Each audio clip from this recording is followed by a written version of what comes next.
అభిమానులు ఎన్నో ఆశలు పెట్టుకున్న దేవరా సినిమాకు పరిస్థితులు ఏమంత అనుకూలంగా లేవా? నందమూరి ఫ్యామిలీ వార్ సినిమాపైన ఎఫెక్ట్ చూపబోతోందా? బాలయ్య గోల్డెన్ జూబ్లీ వేడుకలకు జూనియర్ ఎన్టీఆర్ ను పక్కన పెట్టారనే వార్తల నేపథ్యంలో సెప్టెంబర్ 27న రిలీజ్ కానున్న దేవరా పైన ఎలాంటి ప్రభావం పడనుంది?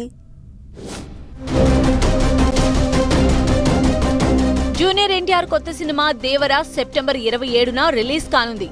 విడుదలకు సమయం దగ్గర పడుతున్నా ఇప్పటి వరకు సినిమా పబ్లిసిటీ స్టార్ట్ చేయలేదు నిర్మాతలు. దీనిపైనే అభిమానులు టెన్షన్ పడుతూ ఉండగా తాజాగా నందమూరి ఫ్యామిలీ వార్తో జూనియర్ ను అంత దూరం పెట్టడం అభిమానులను మరింత షాక్ కు గురిచేసింది. ప్రస్తుతం ఏపీలో చంద్రబాబు ప్రభుత్వం అధికారంలో ఉండగా సినీ పరిశ్రమ పెద్దలు చంద్రబాబుతో సత్సంబంధాలు కోరుకుంటున్నారు. సినిమా నిర్మాణంలో బడ్జెట్ ఎక్కువగా పెరిగిపోవడం వల్ల ప్రభుత్వం నుంచి సహాయ సహకారాలు ఆశిస్తున్నారు. ప్రస్తుత పరిస్థితుల్లో దేవరకు అలాంటి సహకారం అందుతుందా అనే అనుమానాలు వ్యక్తమవుతున్నాయి. టికెట్ల రేట్ల పెంపు, అదనపు షోలు వేసుకునే వెసులుబాటు రావాలంటే ప్రభుత్వ పెద్దల ఆశీస్సులు ఉండాల్సిందేనంటున్నారు. గత కొంతకాలంగా సీఎం చంద్రబాబుతో టచ్ మీ నాట్ అంటున్నట్లు వ్యవహరిస్తున్న జూనియర్ కు ఈ వెసులుబాటు ఉంటుందా లేదా అనేదే ఇప్పుడు చర్చకు దారితీస్తోంది.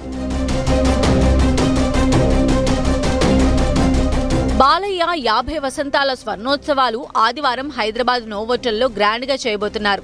ఈ కార్యక్రమానికి నందమూరి ఫ్యామిలీ అందరికీ ఆహ్వానాలు వెళ్లాయి. ఒక్క జూనియర్ ఎన్టీఆర్ ను మాత్రం రకరకాల కారణాలతో పిలవలేదని టాలీవుడ్ లో ప్రచారం జరుగుతోంది.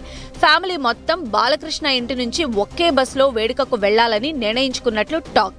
ఇలాంటి ముఖ్యమైన ఈవెంట్ ను జూనియర్ మిస్ అవ్వడం అభిమానులు జీర్ణించుకోలేకపోతున్నారు. గతంలో సీనియర్ ఎన్టీఆర్ శత జయంతి ఉత్సవాలకు కూడా ఎన్టీఆర్ వెళ్లలేదు. ఇప్పుడు అలాంటి మరో ఇంపార్టెంట్ కార్యక్రమానికి దూరమైపోవడమే టాలీవుడ్ లో హాట్ టాపిక్ గా మారింది. ఈ ప్రభావం దేవరపై తప్పకుండా ఉంటుందని అంటున్నారు సినీ పండితులు.